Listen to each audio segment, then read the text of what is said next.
it. I had a conversation about a week ago with a graduate who's doing her final year in LLB, and I said, so have you applied? She says, no, I'm waiting to finish. We hire 2 years in advance. We are full for 2025. We are almost full for 2026. We open applications for 2027. You are about to finish your law degree at the end of this year. You are only starting to look for a job at the end of this year. So when you recruit, do you browse people's social media?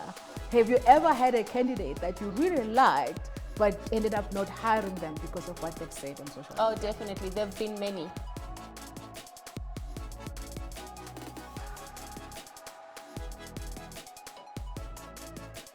Hello, welcome to Cocktail and Blurbs, a show where the drinks are as spicy as the guest.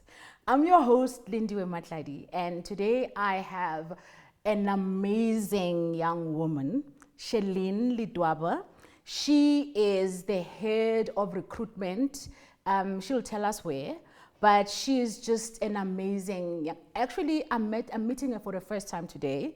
We've been friends on Facebook, and I've just been inspired by the work that she's doing, the awards that she's been winning, and and she's really, really beautiful. Thank you for showing up. Hi. Hi, Lindiwe. Thank you for having me. Thank you. So today my show is called Cocktail and Blurbs, right? So we're gonna have to first Toast. And what is your favorite cocktail and why? I think a margarita, right? Because it goes straight to the head.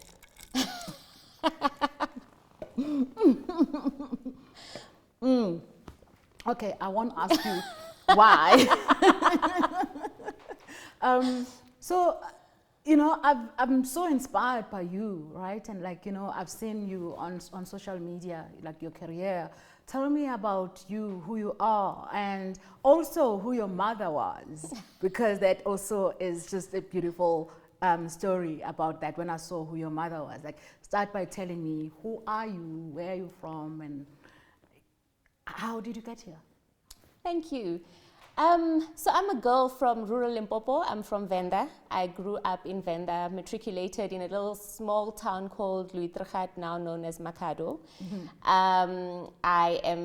I love going back home because I think it anchors me. When we're in Joburg, sometimes we don't even know our neighbors. But yes, back home, everybody knows when you're back. Everybody's bringing, 5 different meals in a day. I love it, right? So I'm a girl from Venda.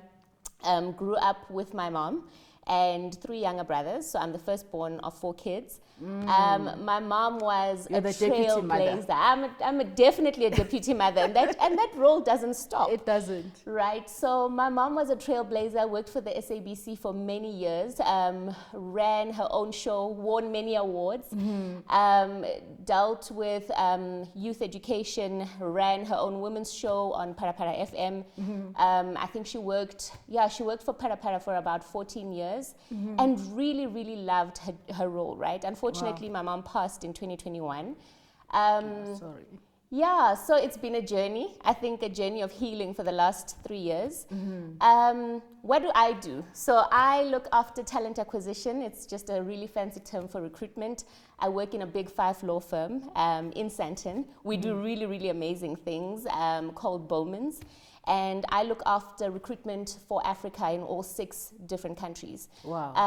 It's been amazing. My passion is graduate recruitment. Mm-hmm. Always has been, always will be. But as you know, as you grow through your career, you take on more leadership roles. You kind of give the baton then to younger people coming into industry, and then you start leading these teams who are doing innovative stuff.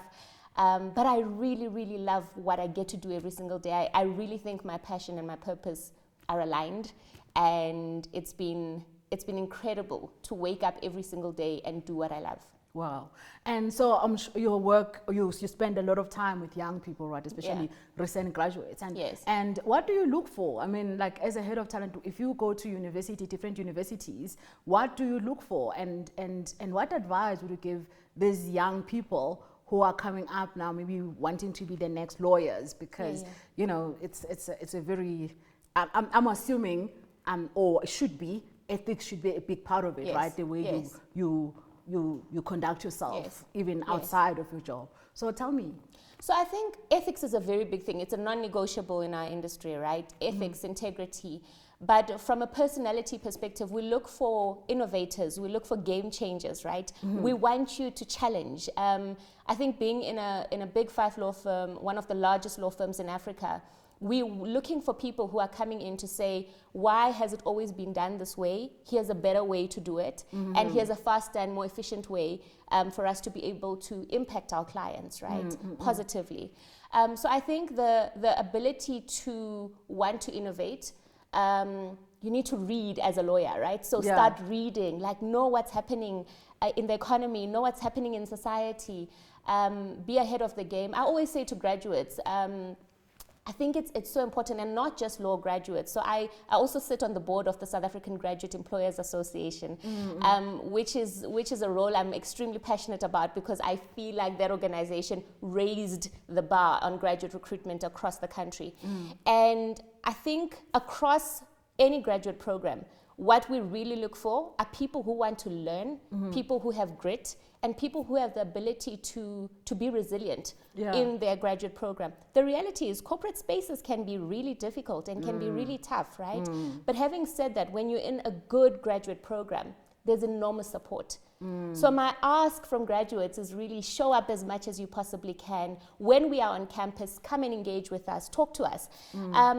There's a lot it's of about like basically curiosity. Curiosity is a very, very big part, right? You need to know what's happening in the world. You need to know why you're applying to this organization. Do their values align with your values? What does that look like? Curiosity is a non-negotiable, actually, because even when you come into our assessment centers and you're interviewing, we test for curiosity. That's the competency that comes out quite highly and strongly for graduates. And I mean, we have one of the, well, I've been told, one of the also highest graduate unemployment, but specifically within the black communities, right? And you talked about something like, you know, does your values align with our values? You know, most of us who come, like I'm sure when you started, especially from rural areas, you didn't even understand, like, I didn't even know that if I'm applying for a job, I'm also interviewing the company. So I should be asking them questions and I didn't even know like what were my values, right? And so how do you know, when you're talking to the kids that come from those kind of background, because even if you come to you are at university, if you came from, I remember for me, my time at varsity was hard. And luckily I did get a mentor towards the end who really helped me, you know, to come out of my shell. Like things like, I used to feel like my nose was too big and my head, like, you know, things when I'm talking to people, I'll put hands on my, and she will, no, remember, so it's funny because she used to do that all the time. Every time when I would think of putting my, even now, and I remember Helena used to be like, don't hide your face, don't hide, you know, you are okay. But those things that they come from, if you're coming from that environment and you don't, maybe even at adversity, you don't meet a mentor, when you talk to those kids, are you able to identify a child who is brilliant, a young person who's brilliant, but still need that extra support to come out of their shell or to be confident about who they are? Definitely. So I think for me, because I've been doing this for such a long time, it's such a big part of what I do, right? I keep saying, guys, if you're just looking for a job, don't do graduate recruitment. Graduate recruitment is a calling. We're dealing with youngsters coming into difficult environments. We need to want to support them. We need to know how to support them. And one of the things that we look for when we're testing some of these competencies is learning agility. More than anything else, are you able to take a concept, even if you don't fully understand it, break it down and try and, you know, figure it out? So that's important. But what's also important is the bridge, and how much time is it going to take you to actually get the full concept? If you are given instruction, how are you drafting? What is that going to look like after the first 20 times that you've drafted, right? So there are opportunities for you to bridge this gap.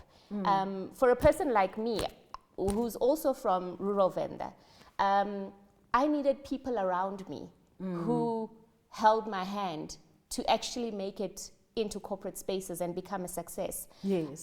First-gen university students whose mom is a domestic worker in Venda, who does not know how an aircon works in a corporate space, is being tested and performance managed like somebody who comes out of a house with an aircon, and we're putting them on the same level. That's completely unfair. Yeah. There are going to be graduates who need additional support, who need psychosocial support to get to where we need them to get to. And what we are seeing with graduate recruitment in this country is organizations are coming to the party and they're saying, how do we step up and how do we support the previously disadvantaged students? Yeah, and especially now, right, we have NFSAS that is almost dysfunctional. Yeah. And you have a child who's brilliant, but has to worry about what am I going to eat, what am I going to sleep, do I have the textbooks, do I have all of that? And as smart as that child is, they're not going to be thinking about how am I going to, present myself in an interview. Even when they go to the library, they're not going to be reading about careers, about interviewing, because they have to struggle to say, I need to wait and get the textbook, and queue. So, when you... I'm glad that you spoken, that you sit on the board of the graduate recruitment. Do you have programs that really you spoke about that to support the disadvantaged? What kind of programs are there, like those kids that probably would be watching this interview thinking, where do I get a mentor? Where do I get that kind of support? Because UCT used to have the program during the career week where you could fake apply to real companies and you get interviewed, then they mock give interviews. you those mock interviews, then you get that feedback, and that's how I learned how to present myself. But it was I knew about that only towards the end, also because of the mentor.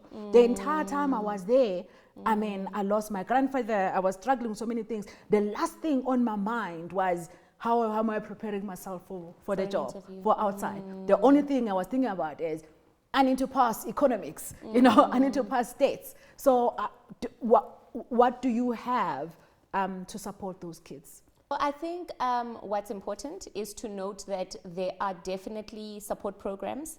The career centers at the different universities are doing amazing work by inviting corporates into those spaces to continue to do mock interviews. Organizations like ours, for example, have quarterly Q&A sessions talking to the graduate recruitment team about tips and tricks to get into the organization. What should graduates look out for? What can they do better to set them apart?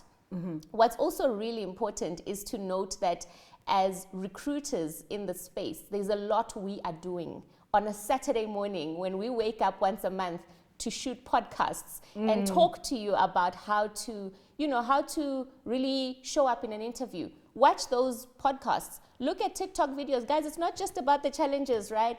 It's not about the dance challenges. Can we do more around equipping ourselves to get corporate ready and to be ready for interviews? Because I think we take that for granted. I had a conversation about a week ago with a graduate who's doing her final year in LLB, and I said, so have you applied? She says, no, I'm waiting to finish. We hire 2 years in advance. Our applications for 2027 open in June. We are full for 2025. We are almost full for 2026. We open applications for 2027. You are about to finish your law degree at the end of this year. You are only starting to look for a job at the end of this year. What have you done to find out what your competition has been doing for the last 2 years to make sure that they get a spot? We get about close to 6,000 applications every year. We only take 35 CAs, right? Across the country every single year. What's going to make you part of that 35?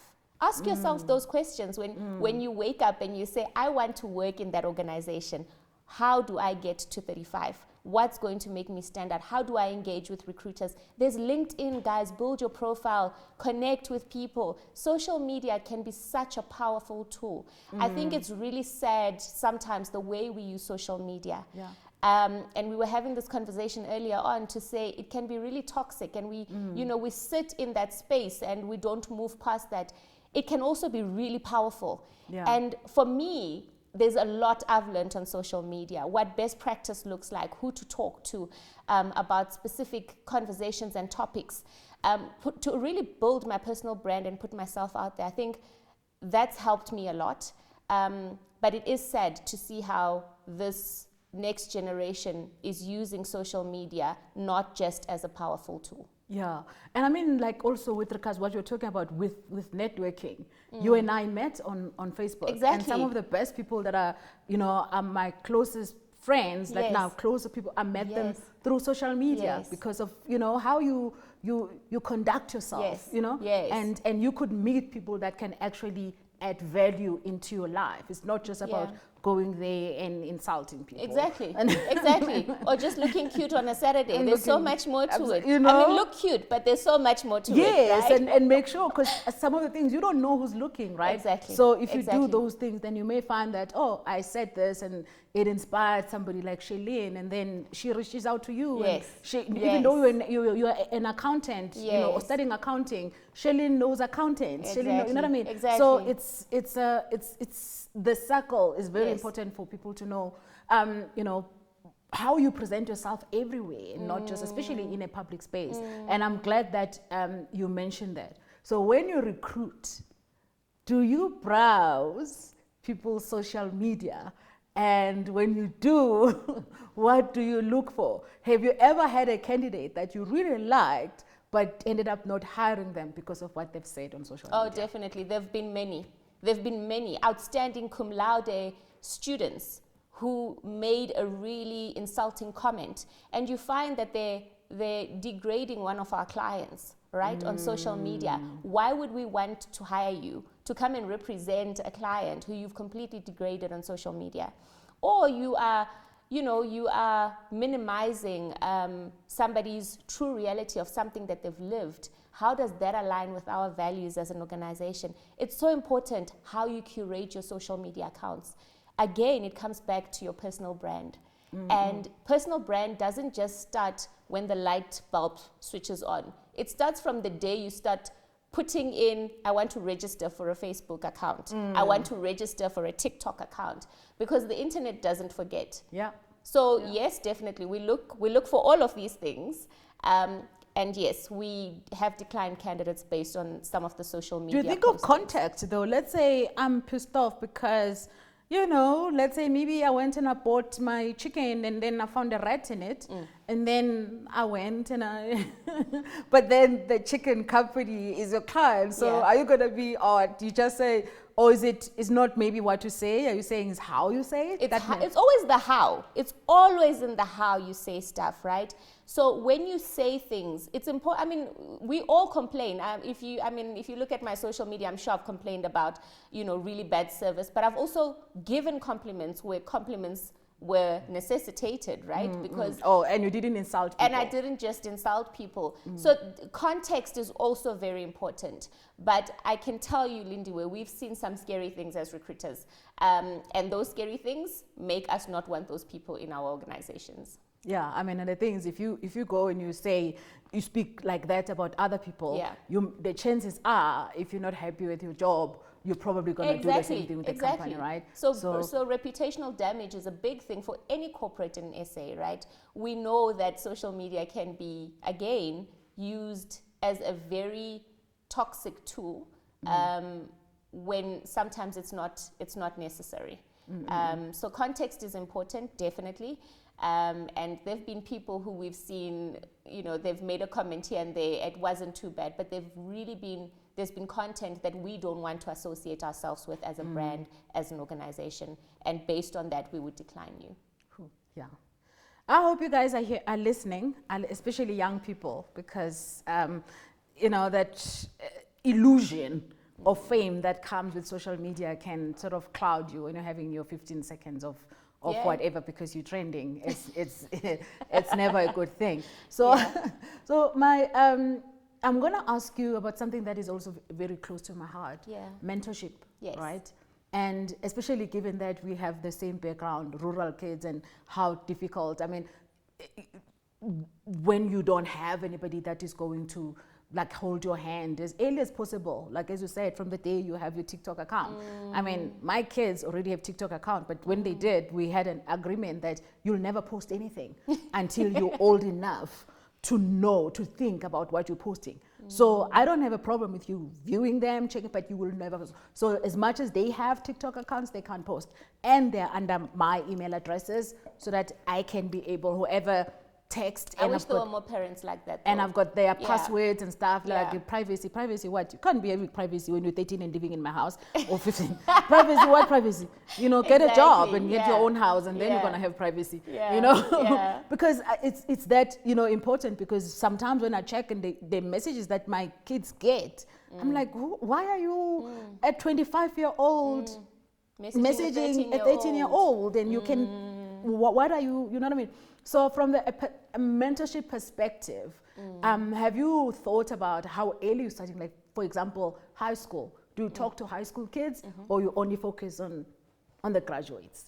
So we start at a grassroots level, right? So when we think that you need to start thinking about your career as early as grade 9, when you need to start choosing your subjects in grade 10, we start having conversations with you already. Why should law be a place for you? Why do you, why should it look attractive for you? What can you do as a lawyer or with an LLB degree? Because you don't necessarily need to go into practice. There are many options, right?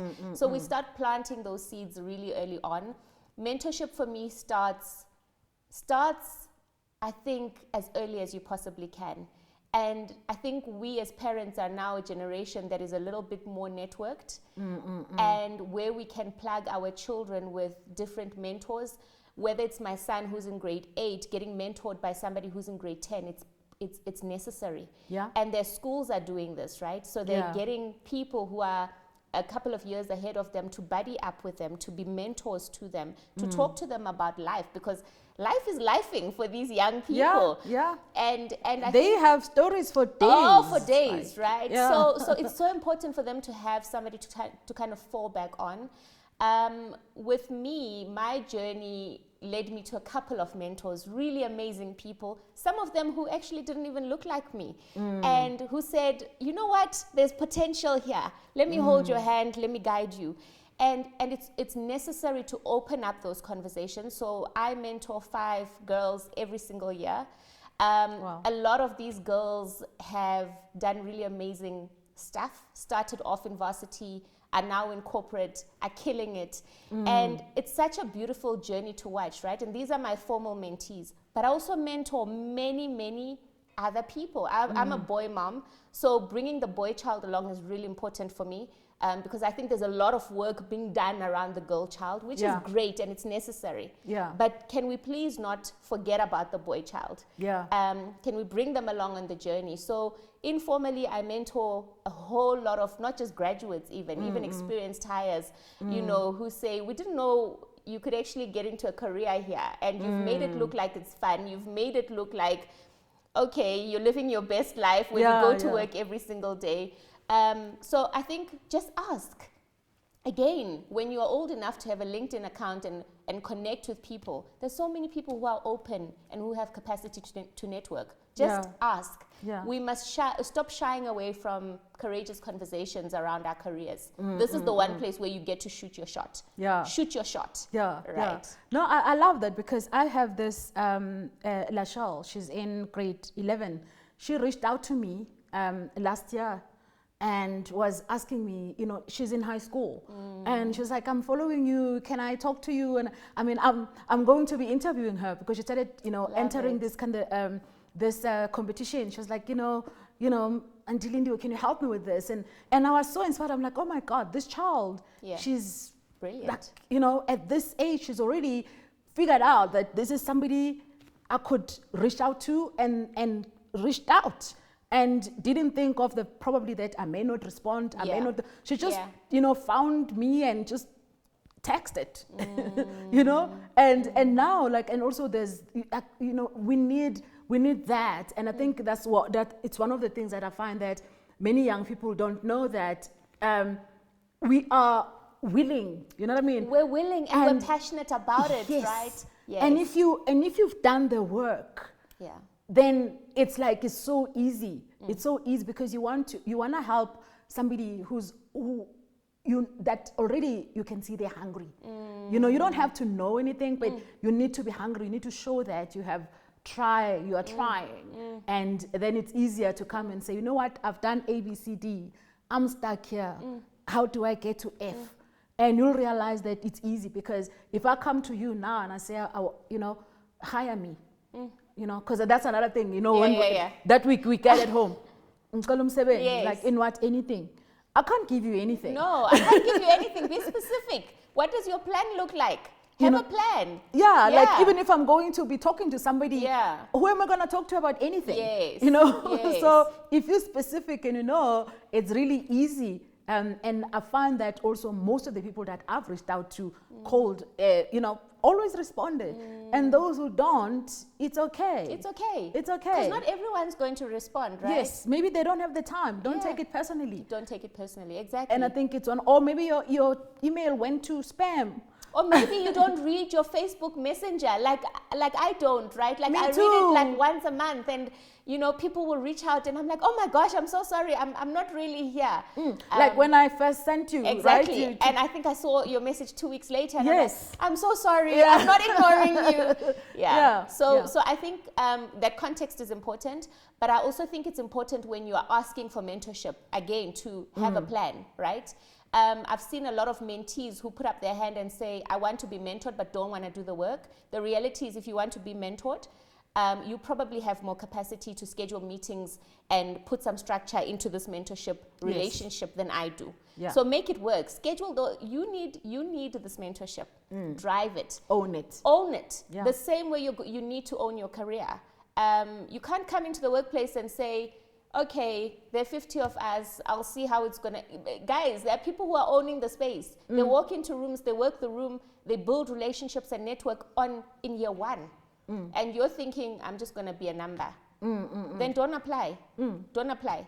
Go do something else, because then corporate is not for you. Yeah, and the understand influence, right? Is like one of the things that I always tell people, that sometimes the most influential person is not the one with the title. Exactly. You or know? not the loudest in the room either. Yeah. And they may not even have an office. Yes. And it's very important to understand, to say, okay, if I need Shelene to see me, probably I don't need to talk to her. She's always busy. She's going to forget.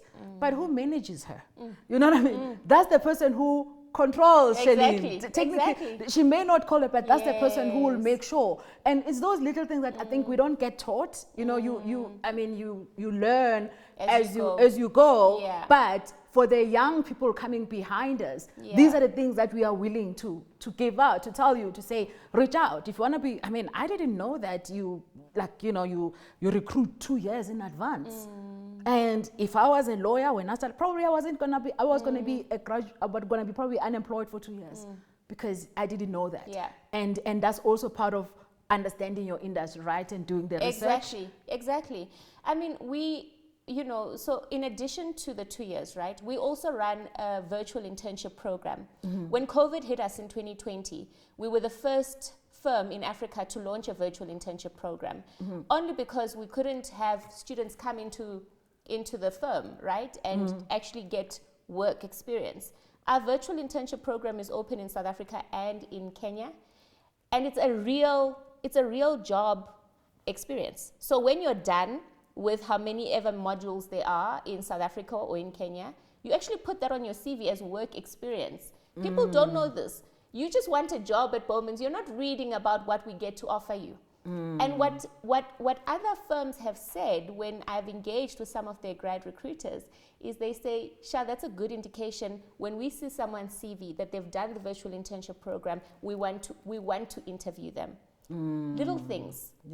Very little things. So know your industry, be curious, and make sure that you're having conversations with us when we are on campus. Make sure that you're having conversations with us when we are at your schools. We offer job shadow opportunities, right? I think life orientation now, there's a module where you actually have to get work experience, I think in grade 10 or grade 11, I can't remember, in a corporate space. And we do offer these opportunities, but if you're just going to sit there and hope that somebody's going to reach out to you, we're busy. We're busy. Anyway, that has been very amazing. So what's your next? Now I'm gonna ask about you. What's your next? Like, you know, when you, I mean, you are dynamic. You are like Thank listening to you. It's you. like I can just. You saw I was just sitting there and thinking, I'm just like I'm taken by you. I'm eating every word that you. So Thank you. what's your next? That's a very good question. I think from a personal front, I've got a high school kid this year who's also transitioning into adolescence and, you know, all of that, navigating that. I've got a second kid who's about to go into grade 3 next year. So from a personal perspective, it's to show up more as a mom and be a lot more intentional. And to live my best life every single day and live it thoroughly, fully. Because I think we forget about ourselves and then we say, I'm a mom first. No, I'm Shalene first. And all of the other titles come after that. And from a career perspective, that's a really good question, because a year ago, I had just transitioned into the head of talent acquisition role. I had joined Bowman's a year before that to head up graduate recruitment. Then got promoted to the head of talent acquisition. There's been a lot of learning. I spent a couple of days in London last month, and listening to some of the things that the UK firms are doing is amazing, right? Because you get to collaborate, you get to learn, you get to network, but you also realize how much you're doing here. And for me, it's important to always teach. I'm not sure how much longer I want to continue in corporate, but definitely at least the next 5 years, definitely in the corporate space. My passion is, again, graduate recruitment and making sure that we're transitioning these young people and getting them ready for the workplace. So I don't know what that looks like, actually. I am not able to articulate it in the best way, but I know that it will find me. As the rest of my career really has, it will find me.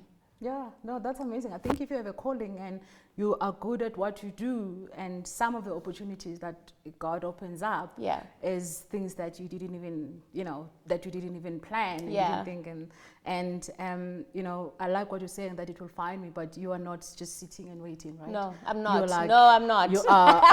And I'm intentional about it, right? Exactly. Yeah. And I always tell young people, be prepared for the opportunities you seek. Yeah. Opportunity dances with those already on the dance floor. Yeah, amen. So if the song comes in and you don't have the right shoes, you miss out. You miss out, right? Exactly. And exactly. make sure you're ready.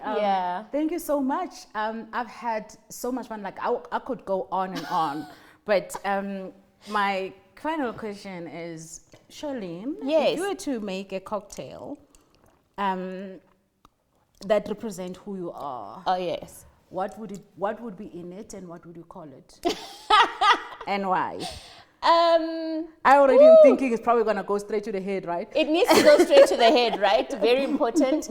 There'd definitely be vodka in there, some rum, and it would have to be very colorful. I think my colors are very sunshine yellow, very green, maybe a little bit of red. Keep the blue away from me. You know what's funny?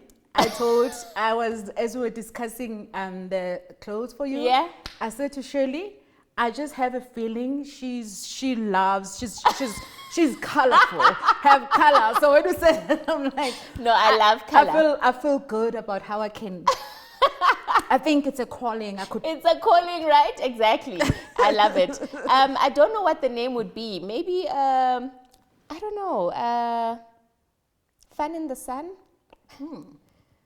A fun in the sun cocktail. Yeah, I'm not too sure, but lots of color and it needs to be very strong. Lots of alcohol. That's how we survive. Yeah. Actually, you know what? Jesus had an opportunity to make Coke or and juice. He turned water into wine. He made wine. He made wine. Mm-hmm. He didn't invent Coke. So anyway, thank you so much. And I think you've been amazing. And I can't wait to share, for the young people to just listen to this interview and understand and hopefully take that opportunity and reach out and call, like, you know, as you rightfully put it, like, be present, like, you know, take, you know, like, show up. Just show up. Show up for yourself, Show right? up. And honestly, when you show up for yourself, the universe, God shows up for you. Yeah. But you need to, you can't just be sitting, right? You need to meet him halfway, and he will take you to where you need to be. Thank you for having me. It's been amazing. Hey, thank you. Cheers. Thank you. Cheers.